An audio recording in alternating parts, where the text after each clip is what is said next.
नमस्कार विद्यार्थी मित्रांनो, बिलाने सरांच्या युट्यूब चॅनलमध्ये आपल्या सर्वांचे मनपूर्वक हार्दिक स्वागत। आजच्या व्हिडिओमध्ये आपण 45 अंश 45 अंश 90 अंश मापाच्या प्रमेयाचा अभ्यास करणार आहोत। यामध्ये जर काटकोन त्रिकोणाचे लघुकोन 45 अंश असतील तर काटकोन करणारी प्रत्येक बाजू म्हणजे बाजू AB आणि बाजू BC ही 1/√2 गुणिले कर्ण असते हे आपल्याला सिद्ध करून द्यायचं आहे। चला तर मग मित्रांनो, हे सिद्ध करून देताना आपल्याला ह्या ठिकाणी पक्ष लिहिणार। मग पक्षामध्ये आपण दिलेली गोष्ट लिहिणार। दिलेला आहे की आपल्याला ह्या ठिकाणी त्रिकोण ABC हा काटकोन त्रिकोण दिलेला आहे आणि त्याच्या प्रत्येक कोणाचं माप आपल्याला दिलेलं आहे। म्हणजे त्रिकोण ABC मध्ये असं करूया आपण, ह्या ठिकाणी त्रिकोण ABC मध्ये आपल्याला ज्या ज्या गोष्टी दिलेल्या आहेत त्या त्या गोष्टी या ठिकाणी लिहायच्या आहेत। बघा, कोण A चं माप आपल्याला ह्या ठिकाणी 45 अंश दिलेलं आहे, C चं माप आपल्याला ह्या ठिकाणी 45 अंश दिलेलं आहे आणि B चं माप सुद्धा आपल्याला ह्या ठिकाणी 90 अंश दिलेलं आहे। चला मग दिलेली गोष्ट, कोण A बरोबर 45 अंश, कोण B बरोबर 90 अंश आणि कोण C बरोबर 45 अंश हे आपल्याला दिलेलं आहे। मग साध्य करायचं आहे। साध्य लक्षात घ्या मित्रांनो, आपल्याला साध्य काय करून द्यायचं आहे तर साध्य मध्ये तर पासूनचं जे स्टेटमेंट आहे, काटकोन करणारी प्रत्येक बाजू, आता काटकोन करणारी बाजू या ठिकाणी AB आहे आणि BC आहे। AB बरोबर BC बरोबर 1/2 गुणिले कर्ण, आणि कर्ण आपला आहे या ठिकाणी AC, हे आपल्याला या ठिकाणी सिद्ध करून द्यायचं आहे। चला तर मग मित्रांनो, हे सिद्ध करून देताना आपण दिलेल्या गोष्टीचा म्हणजे पक्षाचा वापर करणार। की पक्षामध्ये आपल्याला काय दिलेलं आहे बघा, त्रिकोण ABC मध्ये आपल्याला या ठिकाणी जो त्रिकोण ABC दिलेला आहे हा काटकोन त्रिकोण आहे, कारण या ठिकाणी B चं माप आपल्याला 90 अंश दिलेलं आहे। म्हणून काटकोन त्रिकोण ABC मध्ये असं म्हणूया, काटकोन त्रिकोण ABC मध्ये, काटकोन त्रिकोण ABC मध्ये आपल्याला हा B कोण 90 अंश मापाचा दिलेला आहे। म्हणून आपण या ठिकाणी पायथागोरसचं सूत्र वापरूया। पायथागोरसच्या प्रमेयानुसार, चला मग मित्रांनो, पायथागोरसचं प्रमेय आपल्याला माहित आहे की कर्णाचा वर्ग बरोबर काटकोन करणाऱ्या बाजूच्या वर्गांची बेरीज। म्हणजेच मित्रांनो, या ठिकाणी बघा, कर्ण आहे AC, त्याचा वर्ग बरोबर काटकोन करणाऱ्या बाजूच्या वर्गांची बेरीज आपल्याला करायची आहे। मग बाजू AB आहे आपल्याकडे, दुसरी काटकोन करणारी बाजू आहे BC। लक्षात घ्या, बाजू AB आणि बाजू BC या ठिकाणी काटकोन तयार करत आहे। ओके, आता बघा, या ठिकाणी हा A कोण पण 45 अंश मापाचा आहे, C कोण सुद्धा 45 अंश मापाचा आहे। म्हणजेच यांच्या समोरील बाजू ह्या समान मापाच्या असतात। म्हणजे 45 अंशाच्या समोरील बाजू AB आणि या 45 अंशाच्या समोरील बाजू BC ह्या एकरूप असतात। म्हणून आपण एक काम करूया, ह्या ठिकाणी हा जो AB आहे हा AC ऍज इट इज लिहिणार। बरोबर, मी AB च्या जागेवर BCच लिहितो आणि हा वर्ग जसाच्या तसा अधिक BC चा वर्ग। आता मी या ठिकाणी BC कसा लिहिला की हे कारण द्यायचं आहे की AB is equal to BC। लक्षात घ्या, बरोबर। तर मित्रांनो, या ठिकाणी आपल्याला गणिती कॅल्क्युलेशन झालं बघा, AC चा वर्ग बरोबर BC चा वर्ग अधिक BC चा वर्ग बरोबर 2BC चा वर्ग। ग्रेट। आता या ठिकाणी दोन्ही बाजूचे वर्गमूळ काढू आपण।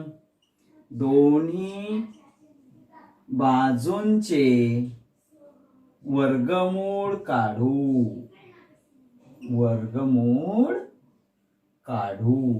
बघा बरं, दोन्ही बाजूंचं वर्गमूळ आपल्याला ह्या ठिकाणी काढायचं आहे. वर्गमुळाच्या चिन्हामध्ये एसीचा वर्ग बरोबर वर्गमुळाच्या चिन्हामध्ये 2 गुणिले बीसीचा वर्ग. चला, एसीचा वर्ग म्हणजे एसी इथं बाहेर येईल, इथं हा कर्णी 2 मध्येच राहील, गुणिले बीसी बाहेर येईल. आता बीसीचीच किंमत आपल्याला काढायची आहे. बघा, बीसी बरोबर हे सिद्ध करून द्यायचं आहे. म्हणजे या कर्णी 2ला आपण डाव्या बाजूला पाठवणार. ओके, म्हणजेच एसी भागिले कर्णी 2 बरोबर बीसी.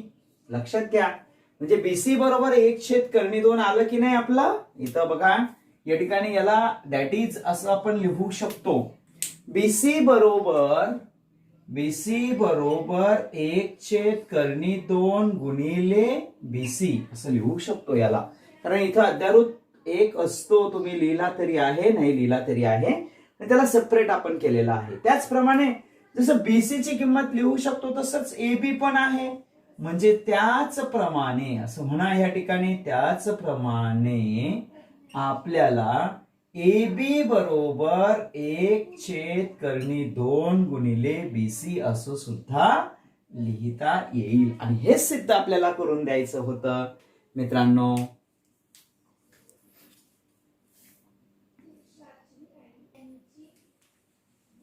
फायनली आपण याला असं लिहू शकतो, बीसी ची पण किंमत तीच आहे, एबी ची पण तीच आहे. म्हणजेच एबी बरोबर बीसी बरोबर 1 कर्णी 2 गुणिले बीसी हे सिद्ध. मित्रांनो, आता आपल्याला 30 अंश 30 अंश 60 अंश मापाचं प्रमेय लक्षात ठेवायचं आहे की काटकोन त्रिकोणामध्ये 30 अंश मापाच्या समोरील जी बाजू आहे त्या बाजूचं माप हे कर्णाच्या निम्म्या मापाचे असते आणि 60 अंश मापाच्या समोरील जी बाजू आहे तिचं माप कर्णाच्या कर्णी 3/2 पट असते. आता बघा, याला आपण उदाहरण घेऊया की समजा त्रिकोण PQR हा काटकोन त्रिकोण आहे आणि याचा एक कोन P समजा हा 30 अंश मापाचा आहे आणि दुसरा उरलेला जो कोन आहे समजा तो आहे 60 अंश मापाचा. तर 30 अंश मापाच्या कोनासमोरील जी बाजू QR आहे ही QR बाजू कर्ण जो आहे आपला PR या कर्णाच्या निम्म्या मापाची असते, म्हणजे PR च्या निम्म्या मापाची असते. आणि 60 अंश मापाच्या समोरील जी बाजू आहे आपली PQ ही कर्णी 3/2 पट असते कर्णाच्या. कर्ण आहे आपला PR. आणि दुसरी एक महत्वाची गोष्ट की 45 अंश 45 अंश 90 मापाचं जे प्रमेय आहे या प्रमेयामध्ये काटकोन करणारा जी प्रत्येक बाजू आहे ती कर्णाच्या काटकोन करणारी जी बाजू आहे AB आणि BC ही कर्णाच्या 1 कर्णी 2 पट असते. म्हणजे आता बघा, उदाहरण घेऊया आपण की काटकोन त्रिकोण ABC मध्ये समजा A हा 45 अंश मापाचा आहे आणि C सुद्धा 45 अंश मापाचा आहे. म्हणजे 45 अंश मापाच्या समोरील बाजू BC आणि दुसऱ्या 45च्या समोरील बाजू AB. म्हणजे AB बरोबर BC बरोबर 1 कर्णी 2 गुणिले कर्ण आणि कर्ण आहे आपला AC. ही गोष्ट तुम्हाला लक्षात ठेवायची आहे. मित्रांनो, आता आपण त्रिकोणाची मध्यगा अभ्यासणार आहोत. त्रिकोणाचा शिरोबिंदू व त्याच्या समोरील बाजूचा मध्यबिंदू यांना जोडणारा जो रेषाखंड असतो त्याला त्या त्रिकोणाची मध्यगा म्हणतात. आता बघा, त्रिकोण ABC आपल्याला दिलेला आहे. या त्रिकोण ABC मध्ये शिरोबिंदू A च्या समोरील बाजू BC आहे आणि या बाजू BC चा मध्यबिंदू D आहे. यांना जोडणारा जो रेषाखंड आहे AD ही या रेख AD ही या त्रिकोण ABC ची मध्यगा आहे. मित्रांनो, आता आपण कृती 1 चा अभ्यास करूया की या ठिकाणी आपल्याला कोणताही एक त्रिकोण दिलेला आहे, त्याचं नाव दिलेलं आहे त्रिकोण एबीसी. कोणताही एक त्रिकोण काढलेला आहे आणि यामध्ये त्रिकोणाच्या ए डी बी ई आणि सी एफ या मध्यगा आपण काढलेल्या आहेत. आणि त्यानंतर त्या मध्यगांचा जो संपात बिंदू आहे तो संपात बिंदू आपण कॅपिटल जी या लेटरने दाखवलेला आहे. आणि त्यानंतर आपल्याला अशी तुलना करायची आहे की एजीचं माप कंपासच्या साहाय्याने मोजा आणि जीडीचं माप मोजा. तुम्ही पट्टीच्या साहाय्याने पण मोजू शकता किंवा कर्कटकच्या साहाय्याने मोजू शकतात. तर तुमचं असं लक्षात येईल की जीडीच्या दुप्पट एजीचं माप राहील. दुसरं एक रिडिंग तुम्हाला घ्यायचं आहे की बीजीचं माप कर्कटकच्या साहाय्याने मोजा आणि जीईचं माप कर्कटकच्या साहाय्याने मोजा. तुमचं असं लक्षात येईल की जीईच्या दुप्पट हे माप राहील.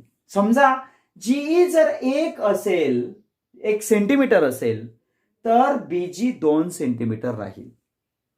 आता तिसरं, जसं तुम्ही या मध्यगा बीईच्या संदर्भातलं माप घेतलं, मध्यगा जीडीच्या संदर्भातलं माप घेतलं, तसंच मध्यगा सीएफच्या संदर्भातलं घ्या. कंपासच्या साहाय्याने, कर्कटकच्या साहाय्याने घ्या किंवा पट्टीच्या साहाय्याने घ्या. तर एफजीचं माप आणि जीसीचं माप यांच्यामध्ये जीएफचं माप हे माप जीसीच्या मापाच्या निमपट राहील. म्हणजे हे एफजी जर 1 सेंटीमीटर राहील तर जीसी 2 सेंटीमीटर राहील. असा कोणताही त्रिकोण तुम्ही घ्या, त्या त्रिकोणाच्या मध्यगा जर तुम्ही काढल्या आणि त्या मध्यगांचा संपात बिंदू पासूनचं अंतर जर तुम्ही मोजलं तर तुमचं असं लक्षात येईल की मध्यगा संपात बिंदू जी प्रत्येक मध्यगेचे 2:1 या प्रमाणात विभाजन करतो.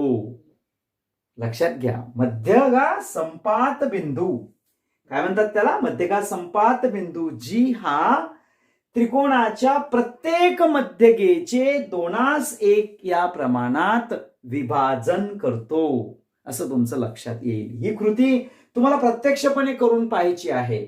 एकदा समभुज त्रिकोण घेऊन पहा, समद्विभुज त्रिकोण घेऊन पहा, विषमभुज त्रिकोण घेऊन पहा, कोणताही प्रकारचा त्रिकोण तुम्ही घेऊन पहा आणि त्यांच्या मध्यगा काढा आणि त्या मध्यगांचा संपात बिंदू हा त्या मध्यगांचं विभाजन 2:1 प्रमाणात करतो, हे तुमचं लक्षात येईल. आणि यासाठी तुम्हाला हा मुद्दा लक्षात ठेवायचा आहे, ही कृती तुम्हाला करायची आहे.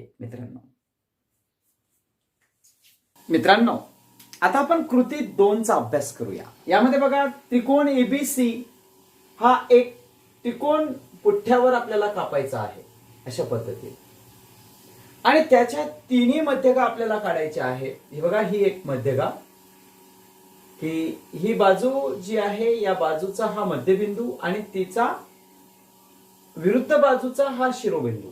मध्यगा आपल्याला मागच्या याच्यामध्ये गणितामध्ये आपण अभ्यासलं. तशी ही एक मध्यगा, ही दुसरी मध्यगा आणि ही तिसरी मध्यगा, अशा मध्यगा आपल्याला त्या पुठ्ठ्यावर त्रिकोणाकृती पुठ्ठा कापून आपल्याला त्याच्या मध्यगा काढायच्या आहेत आणि त्यांच्या संपात बिंदूला आपण या ठिकाणी जी नाव देऊ. आणि तळाचा पृष्ठभाग सपाट असणारी एक पेन्सिल, आता समजा ही एक पेन्सिल आहे असं समजा, हा जो तळ आहे याचा हा पृष्ठभाग सपाट आहे असणारी पेन्सिल आपल्याला घ्यायची आहे अशा पद्धतीनं आणि सपाट भाग आपल्याला असा वरती धरायचा आहे त्या पुठ्ठ्यावर आणि पेन्सिल वर बिंदू जी आपल्याला ठेवायचा आहे अशा पद्धतीने. आणि तो पुठ्ठा आपल्याला असा तोलून धरता येईल का, असा या ठिकाणी तो पुठ्ठा आपल्याला असा तोलून धरता येईल का याचा पडताळा आपल्याला घ्यायचा आहे. तर मित्रांनो, तुम्ही ही कृती घरी करायची आहे की एक त्रिकोणाकृती पुठ्ठा कापा, त्याच्या मध्यगा काढा आणि मध्यगांचा संपात बिंदू जी नाव द्या आणि त्या जी वर एक पेन्सिल अशी घ्यायची आहे त्याचा एक भाग पूर्णपणे असा सपाट असला पाहिजे, पूर्णपणे असा प्लेन असं कापून घ्यायचं त्याला, आणि त्यावर हा जी, त्या पुठ्ठ्याचा जी आपल्याला असा ठेवायचा आहे. तर हा पुठ्ठा आपल्याला तोलून धरता येईल का याचा पडताळा आपल्याला घ्यायचा आहे. म्हणजे मध्यगा संपात बिंदूचा एक महत्वाचा गुणधर्म आपला या कृतीवरून लक्षात येईल. तर मित्रांनो, तुम्ही कृती करून बघा, तुम्हाला तो पुठ्ठा तोलून धरता येईल असं निरीक्षण तुमचं येईल. ही कृती तुम्ही करायची आहे.